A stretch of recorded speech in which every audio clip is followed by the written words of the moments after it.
What's up, guys? Today I want to show you how to download and install Steam. So if that sounds useful, subscribe.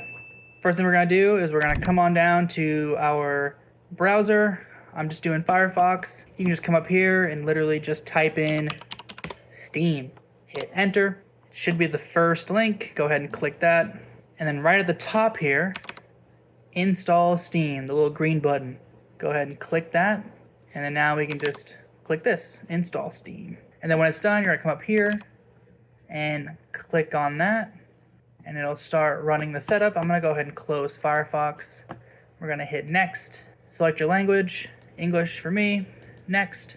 Your destination folder, put it wherever you want. This is where I was gonna put it, so it works out. Go ahead and hit install, and then check run Steam to make sure it's all good to go. You can see the icon popped up over here already. It's gonna do a little update. Once it's done, it'll automatically sign right in. You can log in with your account, or you can scan the QR code. So yeah, I'm gonna log in and I'll see you guys in a second. And there we go. We're all installed and signed in. If that was helpful, give us a like, leave a comment, and we'll see you in the next one. Take it easy.